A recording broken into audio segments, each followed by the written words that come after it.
Corpses littered the battlefield. Human blood stained the ground dark red. The moans of the dying had all but ceased, and the crows were having their banquet.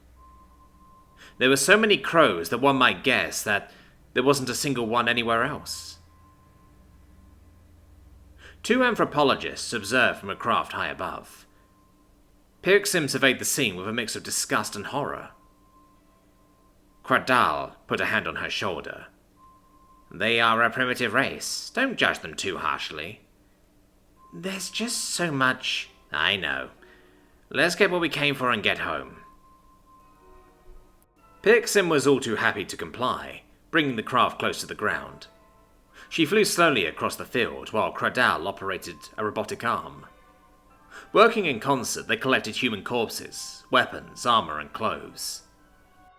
Pirksim glanced at the viewport once, and saw a human body tear in half upon being disturbed. Guts spewed out as if they had been pressurized. The meal in her second stomach quickly returned to the first, and threatened to escape entirely. She did not look at the viewport again, focusing only on the horizon. After what seemed like forever, Cradal said they were done. Pirksim pushed the throttle so hard that it nearly knocked them both over. In moments, the battlefield was no longer visible. Just another patch of land. A moment longer, and they were safely out of Earth's gravity. Human culture had been developing rapidly. They would reach space one day, far into the future. When that day came, the intergalactic community would welcome a more civilized humanity with open arms. Until then, it was the job of people like Pirksim and Cradal to study their race and record their history. Bjorn was angry. He was hurt.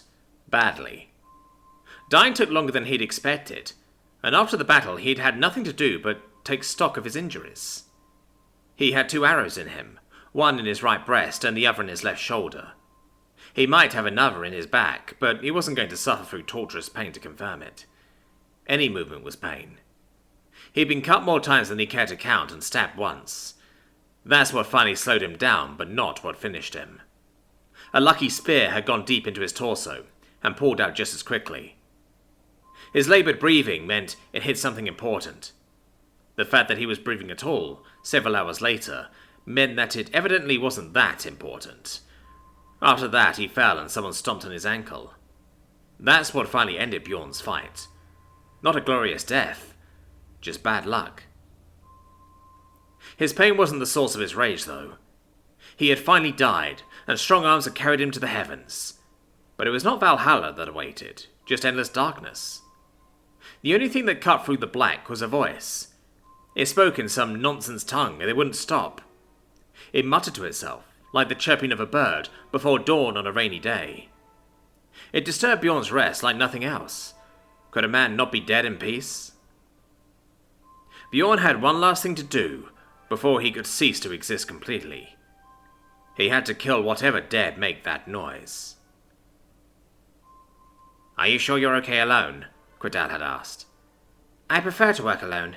The blood and guts, it's different in a medical setting," Pirksim had replied. Everything seemed so much safer in the operating room. The humans seemed much cleaner and much more peaceful than they had on the battlefield. Her job, one that would take up the majority of the trip home, was to conduct autopsies on each of the 4 bodies. Only a handful of thorough autopsies had been done on humans in the past decade, not nearly enough to have a comprehensive understanding of them. Nobody wanted to get involved with studying a primitive race so far from their space age, so there were ample opportunities for young researchers like Pirksim to make a name for themselves. "Beginning exploratory autopsy on Subject 1. She spoke loud and clear for the recording. "The subject has multiple projectiles embedded in its torso. These are an example of primitive ranged weaponry. I'm entering all 6 projectiles into Specimen Box 1 Alpha." They looked painful. Pirksim had to pause the recording for a moment to pull them out. They had gone deep into the body, sapping its lifeblood. "The upper torso is uncovered and has been cleaned with alcohol. I am making a vertical incision down the anterior line of symmetry." She cut and peeled the skin back. Her days in med school had seen her through plenty of autopsies on all manner of aliens, but this was her first in this poor of a condition. She took images of all visible organs, identifying and narrating as she could. Once she'd gotten over the initial shock, it became just like any autopsy. She loved her job. These humans were fascinating and impressively durable. She wondered how long it would take them to become a civilized race, and maybe even take to the stars. A millennia, maybe? She hoped it would be longer. Her thoughts were interrupted by a small sound. A wet, sucking sound. The body in front of her? Probably. She resumed work. The fatal injury cannot be identified.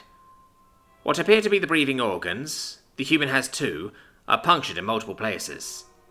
The heart, only one has been identified, was punctured by a projectile as well. There are multiple lacerations on the limbs that would have caused a serious and rapid drop in vascular pressure. Satisfied with her progress, she began organizing her cart of organ-filled jars. The sucking sound came again, much louder this time. Drip, drip, drip. What could be dripping?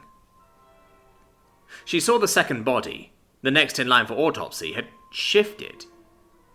A hand was hanging off the table. Blood was running down the arm and dripping off a finger. She cursed her carelessness. Even if they were primitive and savage, these creatures didn't deserve to be thrown in a pile. No. They had to be laid out respectfully. She moved to reposition the cadaver, and that's when she saw the bubbles. Small bubbles were forming in the blood around one of the projectiles. The source of the sucking sound. Maybe it was gas escaping. The body was shifting slightly, and it made noises akin to muttering as the gases escaped his mouth. It was freaky. She needed to take a break. She stood over it for a moment before gently nudging the arm back into place on the table.